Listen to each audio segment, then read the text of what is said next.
नहमदहु व नसल्ली अला रसूलिहिल करीम अम्मा बाद अऊज़ु बिल्लाहि मिनश्शैतानिर्रजीम बिस्मिल्लाहिर्रहमानिर्रहीम।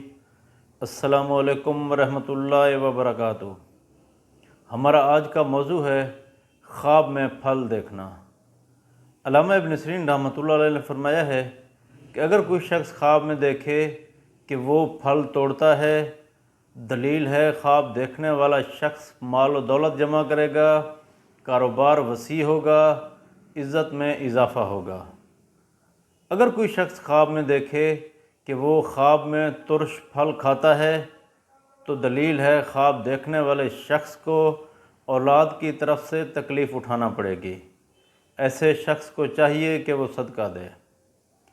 अगर कोई शख्स ख्वाब में देखे कि वो जन्नत का फल खाता है, तो दलील है ख्वाब देखने वाले शख्स की नेक औलाद पैदा होगी, नेक अमाल की वजह से दीन और दुनिया में इज़्ज़त पाएगा। अगर कोई शख्स ख्वाब में देखे कि वो ख्वाब में खुश्क फल देखता है, तो दलील है साहिब ख्वाब को कसीर रिज़्क मिलेगा।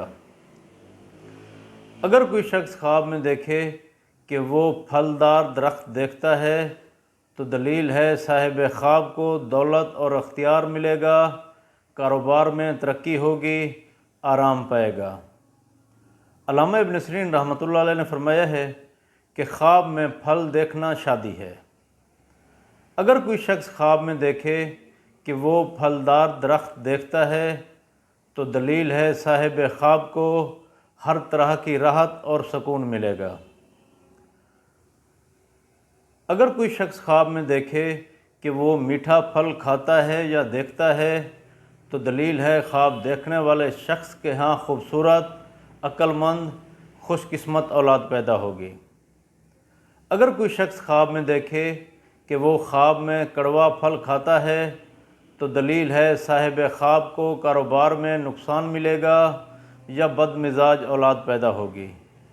अल्लाह तबारक व तआला से दुआ है कि अल्लाह तबारक व तआला हमारे ख्वाबों को हमारे लिए बैसे रहमत और बैसे बरकत बनाए। अस्सलामु अलैकुम व रहमतुल्लाहि व बरकातुहू।